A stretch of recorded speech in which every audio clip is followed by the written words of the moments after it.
wait for an appropriate opportunity. And in front of a lot of children. Say, Darius, I hear you're gay. What kind of fellas you like? There's something wrong with that. No. Let's start from the beginning of the story. The beginning of the story is that he has two parents who should not have been parents. They're both screw-ups. Yeah? They are atheists. They do not believe in God. You see me? Give me a gun and I will fix all of the problems of the world. I will shoot both of them first and then their offspring. Right? Do not tell me there is not God. Right? Keep your beliefs to yourself. Good? And therefore, that's why you can afford to go up there and make a statement like that. I did not yesterday make a pronouncement on gay people. I read from the scriptures, all scriptures and doctrines state, right, that to be gay is wrong. Yes? It is not something that is appropriate in the eyes of God. Okay? And I believe that.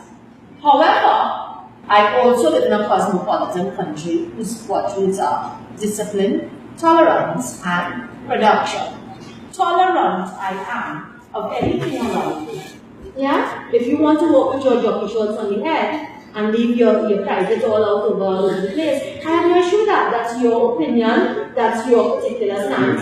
I am tolerant of that. Yeah? So you being gay, I don't care which man you take, how you take a man and what you put in.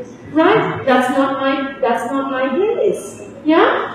My issue is we are here in a school where there are impressionable young children.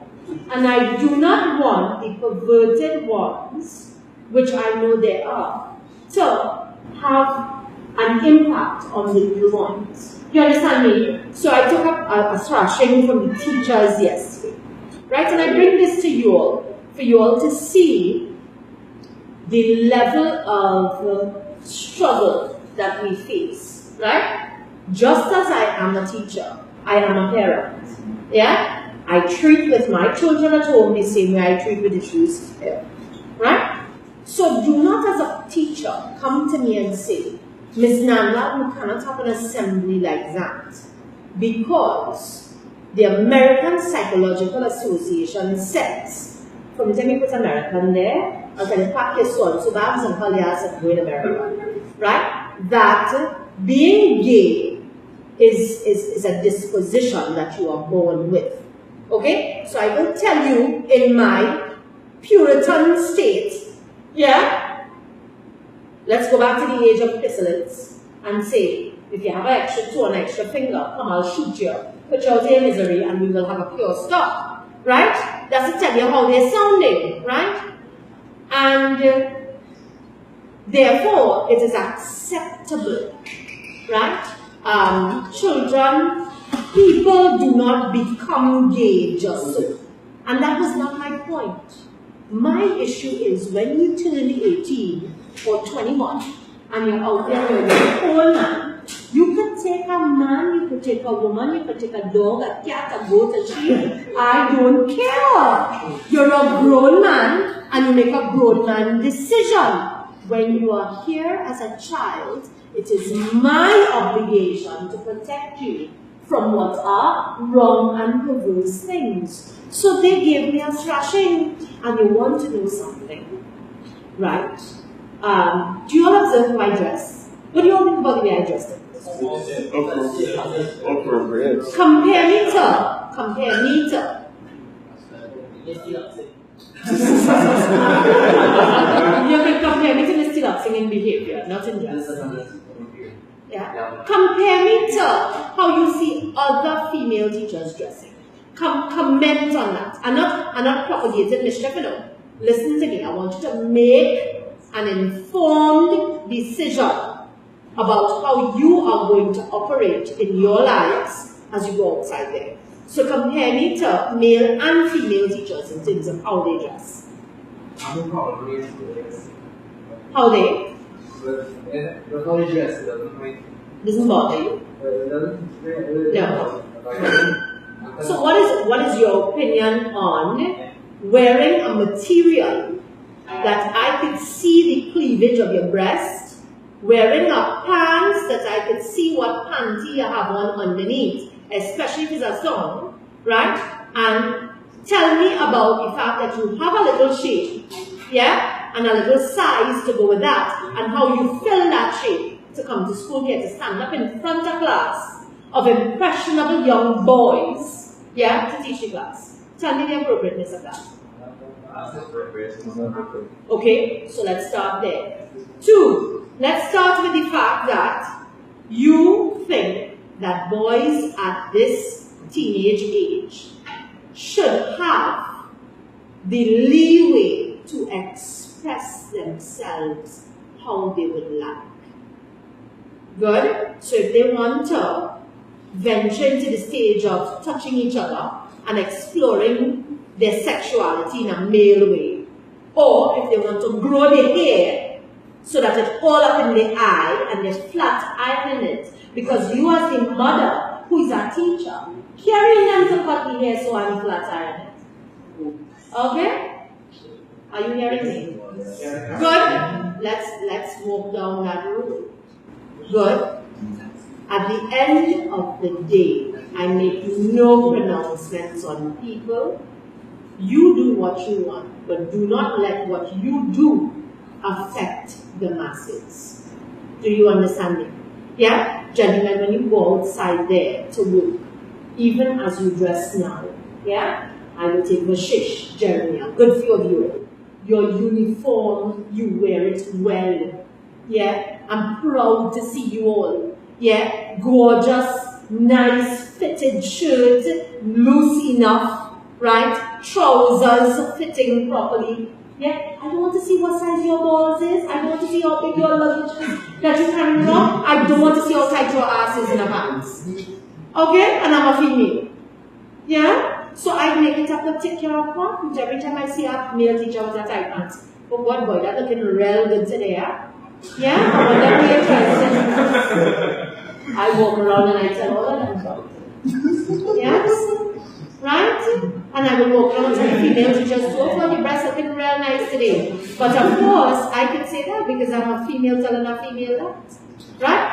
But you should be taking it as an insult. Do you all understand me? Yeah? Gentlemen, when you go outside there into the world, take the good things with you, please. Yeah? Take the good aspects of life. You all are the game changers for society outside there. Let me tell you something. What you are seeing in here right now is a microcosm of what's taking place out there in the world. Yeah? So you see my little job pushers downstairs that I can find them. I had a little conversation with them this morning. And I said it's my personal philosophy when I see a pile of shit in the road to cross it over and continue walking. I don't claim it. Yeah? I also inform them that for the children who are good in that class, I'm proud of them. Continue working, continue defining who you are. Yeah? And don't let the identity of the drug pushers in 5N, yeah, be your stigma. Yeah? You transcend that and you do the good things that you have to do. And all these shit sit down there. Right? Yeah? Let me tell you something. One thing I cannot tolerate in Trinidad, you see defiance and you see disrespect. Yeah? I will rearrange your blasted face. Right? If you want to be condescending towards me. Yeah? And it have no man that God made to talk to me like that. You understand? You all understand me? Right? Gentlemen, as we go outside there, I'm very proud of it. Yes, but sometimes defiance is necessary, like, until that's not enough. Not saying a rude manner, but... No. But you stand up for yourself, I agree. No, but you can do it so respectfully. Yeah. You can do it so respectfully. Yeah. Don't roll up your eyes at me. I will cough you up. Yeah? Don't stoop. Don't stand up with your 2 hands in your pocket like you're sizing up for me. I will cough you up. I'll scatter your balls all over you. Do you understand me? Right? So there is a way, right? I know people afraid me. I am not somebody to be afraid of. Yeah? You could share your opinions with me. You could critically analyze any aspect of me. And I will take it I would sit and I would think about it, I assure you of that. Yeah? My language, right, took on a different intonation after Giovanni Sinanan in Form 3, right? When he told me that his dog ate his homework. And I said to him, I said, you're a very smart dog. Were you all in the, anybody was intrigued when that occurred? And his mother came for me in school? Yeah. Good. And do you know what I said to the mother after the principal made me apologize for calling the child a dog? Listen to me, huh? Listen. And he said to me that I need to be wary of the language that I use in class. Well, from that day, I started cussing rampant. You know why? That's defiance. That's defiance. I'll tell you what it is. Because you accuse me of doing something that I did not do. Yeah? So now if you have to reprimand me, yes, I'm cussing. Right? I'm telling me he's a blue jackass. Right? I'm telling me blacky, fatty, ugly. I'm telling him all kinds of things because I don't speak like that. Yeah? And do you want to know something? I don't talk like that at home. I don't curse at home at all. Yeah? My husband doesn't curse, I don't curse, my children don't know what those things are. And they can't say that because they don't know what's the name. No, but I understand what to say. Yeah? Right? But when you hear me in school, I am completely different to how I am at home. Yeah? So what you say natural state when you're home? No, my natural state is adopting whatever situation that I'm in. I am very, very flexible. I can go into a room with a bunch of very morbid people and find myself and find my little niche there and survive and coexist. Because that's what survival is. That's what adaptation is. You are going to go into an office. Can you imagine this? An office with a set of loud mouths. Yeah? And you're a person who's very quiet now. You know what I mean? That is your business. Yeah? I will go there and I will fit in well. As well as I know when it's time to shut up. Yeah? Right? So at the end of the day, you have to be versatile. Right? I'm surprised it was at the fashion of your assembly. Miss Archer. It was rather opinion. Yeah, but mine was not an opinion. My assembly was not opinionated. No, I'm not saying assembly. It was a fact taken from the Bible. I'm not a quote. I did not put out there my opinion. Not once did you say, I do not think for No. Yeah, I am. Listen, I can talk it. Yeah, put me anywhere. Yeah. But why you choose basic something else? Yeah. Listen, I was privy to the situation with two very small children. Yeah? And to me, it was not appropriate how they were behaving. And when I did some sticking my nose into people's business, I realized that this was inherent based on what they were seeing. Yeah?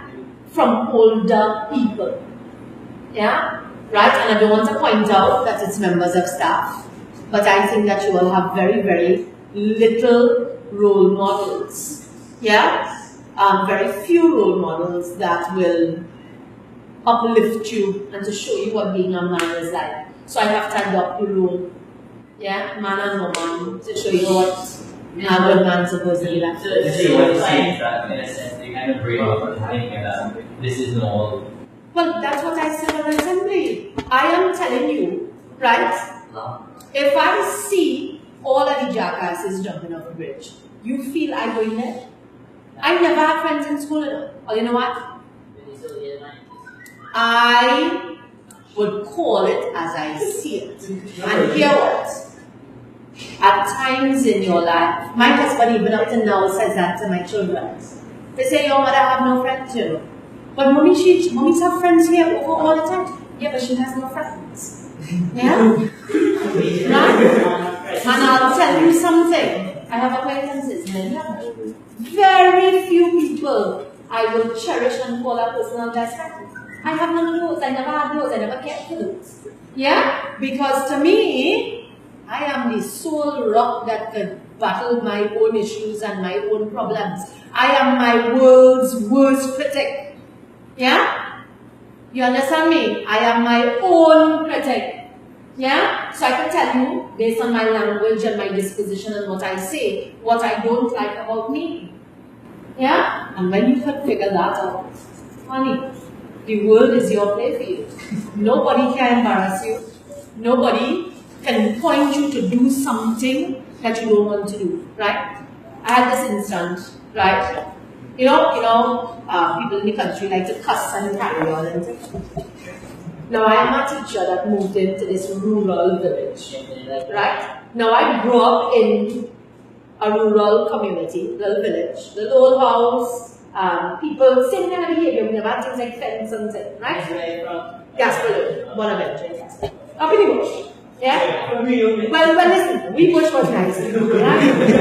And my neighbor next door, listen to this, I'm putting up a fence. This fence is 250 feet low. Okay? Halfway cast, so it's costing me a flicking arm and a leg. Right? A wall about 3 to 4 feet high, concrete, and then going up a galvanized. So when I put the posts, 5 posts, I put them in the center of the block, and I ran the purlin on the outside of the post, so that I would screw the galvanized flat. No, I was screwing it on the outside. I was not leaving the purlin on the outside. I am very considerate. What I do not want for myself, I don't want it for anybody else. So I started screwing the galvanized on the outer part of the wall. So the purlin, the ugly part of the wall, would be facing me. And I said, you know what? Eventually I'd put a sheet of galvanized there and cap the top of it. So it'd be a both-sided wall. It would be neat. Right? So my neighbor next door says to me, right, the husband motioned to me, Miss, I don't like how you're putting the purlin on this side to put your galvanized. Where is your water from your galvanizing wall going to go? Right? This is a vertical wall, right? So you're listening to the stupidity of that statement. Yes? If I put a solid concrete wall there, the water not going to hit the wall and fall on the ground? Isn't it going to hit the same galvanized wall and fall on the ground? So men say nothing. Right? So I spoke to the boys who were doing the job and I said, listen, we need to revisit that situation. But they had already run the purlin, welded it onto the post. I said, we need to take it back down and you need to put the purlin on the side. So I spoke to my boys already, right? But for a couple of days they didn't work. They worked like it stopped and they were off doing something else. So the wife came and she called me and asked me. And she said, I don't understand how people just put up a wall so, and where your water going to go, and this and that and the other, right?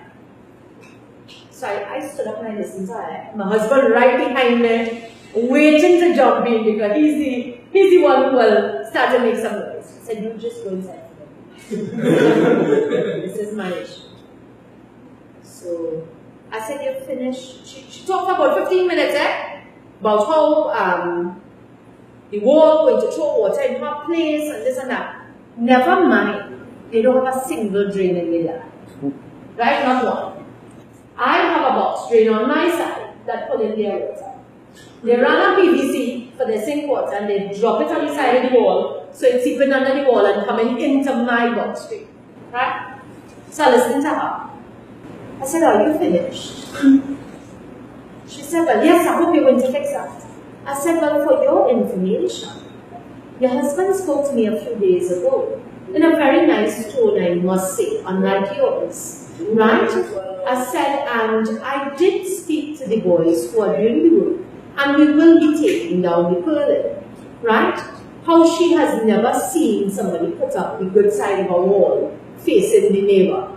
I said, well, you know what? You have lots to learn apparently.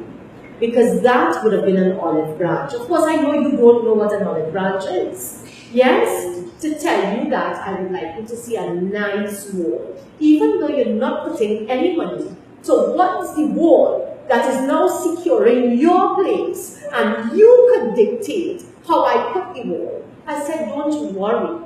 I said, you will get the purling on your side. I will fix the issue. I said, but thank you for saving me some money because I was going to double side the wall. I said, and on top of that, you know what? I said, we had a health inspector here recently who said that your water is seeping over into my place. So you'll be expecting a letter from the health inspector shortly. I said, so in all of that, where my box drain goes, it goes down into a drain reserve. And her sister-in-law has a piece of land next to the drain reserve. But of course, nobody wants to build the box drain. I built 240 feet of box drain. Nobody wants to build 70 feet to the back. Right? So she said, I said, and when it comes to your sister-in-law down at the back, right? I said, you'll reliably inform her that if she bought a piece of land without knowing the boundaries, she needs to now go and take a surveyor and come and survey the land to know where her boundaries are. My water is not in her property, it's in the drain reserve. Okay? I said, and whatever it is I have for your sister-in-law down in the back, if you want to collect it, we can arrange that. I said, but you know what this encounter has taught me? It is not good to live good with anybody. Yes? When you see people on the side of the road catching their ass, is to kick them like a dog and leave them right there. Right? No cost, no nothing. I said, you have a nice evening. And I went back inside. No cussing, no nothing. She cussed, she carried on, she do whatever. Right? Me no one was slammed and said. So they now look at me, because I don't think he's ever heard me in a confrontation with anybody before. He come and he hugged me up. I said, what? He said, I have the most awesome life in the whole world. You can fight any battles. Right? That's our way to do everything. Yeah? So voice your opinion. Put people in their place. Yeah? Without behaving like a complete wajab. However, if called upon to behave like a wajab, I could. Yes? And we will do that. Yeah? So fellas, adaptability. Yeah? Darius Guru. I forgot to finish the story with Giovanni. Recently, Giovanni was amid some controversy, and his mother was sitting right in front of the staircase, yeah, crying a moment. And as I sauntered up the hill, whose face she would see, because I pointed out to her that same day, she took me on. I said, I know your son is dealing in drugs. I said, and if you do not take advice now, it's going to get worse. I said, and I want to be there the day the magistrate pronounces guilty on him. But I don't want to see his face, I want to see the evidence. And the morning she was crying and I was walking up the stairs, I told him about last year. I said, good morning, Mrs. Sinanai. How are you today? Do you remember me? Have a nice day. And I continued. I have a question about that, right? How come, you know, drugs are prevalent in Hampshire? How come, like, the color of the how come he had the whole teammate, or some people, they just go, I do that. yeah. That's what I find. Because when you are put in an organization to lead, right? People are going to come by you and tell you certain things. Okay? It is your duty to hear, observe, and to make an informed decision. I proposed a solution, just like I proposed the solution for the mock exams issue. I proposed a solution that 8 o'clock in the morning,